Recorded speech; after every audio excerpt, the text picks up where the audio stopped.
சிவதந்தை ஞான வைரத்துளிகள்.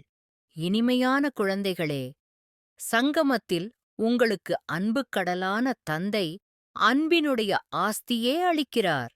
எனவே நீங்கள் அனைவருக்கும் அன்பைக் கொடுங்கள். கோபப்படாதீர்கள். தந்தை உங்களுக்கு அன்பினுடைய வழியைத்தான் கூறியிருக்கிறார். குழந்தைகளே, ஒவ்வொரு வருடனும் அன்புடன் நடந்து கொள்ளுங்கள் என்று ஸ்ரீமத் அளிக்கிறார். யாருக்குமே துக்கம் கொடுக்காதீர்கள். கர்ம இந்திரியங்கள் மூலமாக ஒருபொழுதும் எந்த ஒரு தவறான செயலையும் செய்யாதீர்கள். எனக்குள் எந்த ஒரு அசுர குணமும் இல்லையே என்று எப்பொழுதும் சோதித்துப் பாருங்கள். நாளுக்கு நாள் நமது வீடு அல்லது குறிக்கோள் அருகில் வந்து கொண்டே இருக்கிறது. இப்பொழுது ஸ்ரீமத் என்னவெல்லாம் கூறுகிறதோ அதில் அலட்சியமாக இருக்காதீர்கள். தந்தையின் செய்தி எல்லோருக்குமே கிடைக்க வேண்டியுள்ளது. செய்தி மிகவும் சுலபமானது ஆகும்.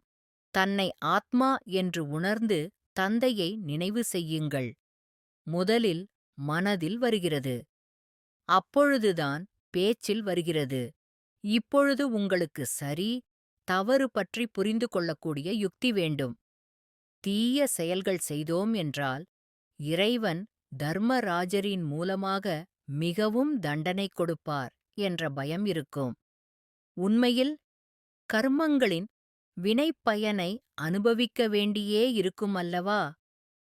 குழந்தைகளாகிய நீங்கள் இப்பொழுது கர்மம், அகர்மம் மற்றும் விகர்மத்தின் விளைவை புரிந்துள்ளீர்கள். இந்த கர்மம் அகர்மமாகும் என்று அறிகிறீர்கள்.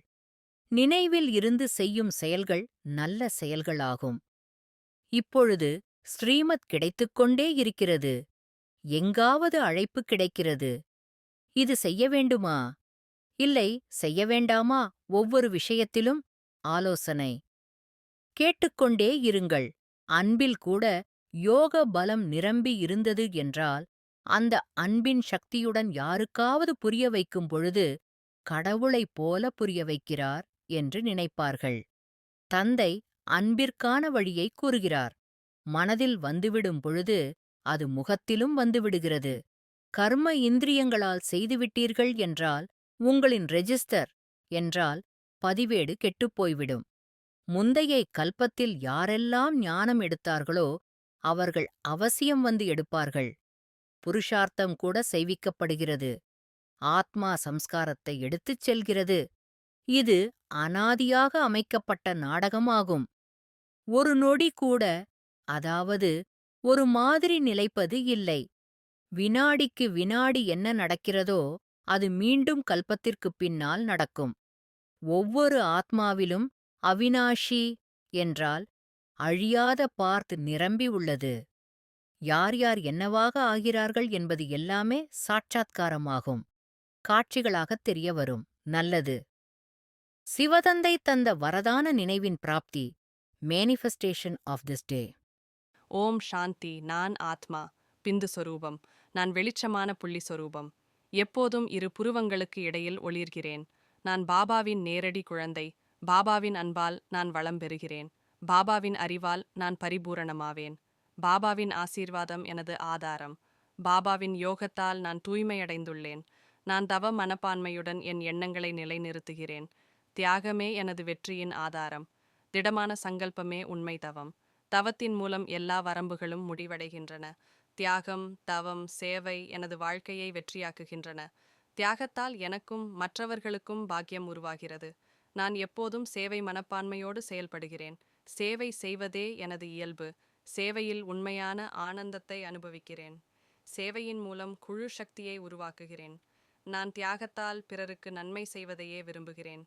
எனது தியாகம் அனைவருக்கும் ஆதாயமாகிறது. எனது தவம் அனைவருக்கும் தூண்டுதல் அளிக்கிறது. எனது சேவை அனைவருக்கும் உந்துதல் அளிக்கிறது. தியாகத்தால் சிருஷ்டியை உயர்த்துகிறேன். தவத்தால் சூழலை சுத்திகரிக்கிறேன். சேவையால் உலகை வளப்படுத்துகிறேன். நான் ஆத்மா தவம் மூலம் தடையற்ற நிலையை அடைகிறேன். தியாகம் எனது உள்ளத்தை தூய்மையாக்குகிறது. தவம் எனது சிந்தனையை வலிமையாக்குகிறது. சேவை எனது கர்மாவை புனிதமாக்குகிறது. நான் எப்போதும் வெற்றிச் சொரூபமாக இருக்கிறேன். நான் எந்த தடையையும் எதிர்கொள்ளாமல் நிறைவேற்றுகிறேன். மனதில் நீ நான் என்ற பிரிவு இல்லை. எனது சிந்தனையில் எனது உனது என்ற குற்றப்பிழை இல்லை. தியாகம், தவம், சேவை இவை மூன்றும் 3 சிறகுகள். இவை மூன்றினாலும் ஆத்மா நான் பறக்கிறேன். இவை மூன்றினாலும் வெற்றியை அடைகிறேன். தியாகத்தால் தன் மீது வெற்றி பெற்றவன், தவத்தால் மனத்தின் மீது வெற்றி பெற்றவன். ஆத்மா நான் சேவையால் உலகின் மீது வெற்றி பெற்றவன். தியாகமே எனக்கு சுய வெற்றி, தவமே எனக்கு யோக வெற்றி, சேவையே எனக்கு உலக வெற்றி. எப்போதும் நிர்விக்னமாக இருக்கிறேன். தவம் எனக்கு ஆயுதம், சேவை எனக்கு பாதை. சேவை எனக்கு தன்னலமின்மையை கற்பிக்கிறது. மூன்றும் சேர்ந்து என்னை தேவதையாக்கின்றன, சிருஷ்டியின் சேவையாளனாக்குகின்றன. தியாகமிகு ஆத்மா, தவமிகு ஆத்மா, சேவாமிகு ஆத்மா. நான் பரிபூரண ஆத்மா, நான் வெற்றி சொரூப ஆத்மா, நான் தடையற்ற ஆத்மா, பாபாவின் வரதானம் பெற்ற குழந்தை. வரதானத்தின் அடிப்படையில் தேவதையாகிறேன். முழு பிரபஞ்சத்துக்கும் அமைதியை அனுப்பினேன். பாபாவுடன் இருக்கிறேன். அன்பின் வடிவம், ஞானத்தின் வடிவம், ஆனந்தத்தின் வடிவம், அமைதியின் வடிவம். முழுமையான தேவதா ஆத்மா. நல்லது. மன்மனாபவ. தன்னை ஆத்மா என உணர்ந்து ஆத்மாவின் தந்தையான பரமாத்மாவை அன்போடு நினைவு செய்தால் ஆத்மாவில் இருக்கும் 63 ஜென்மங்களின் பாவ கர்மங்கள் அழிந்து போகின்றன. ஓம் சாந்தி.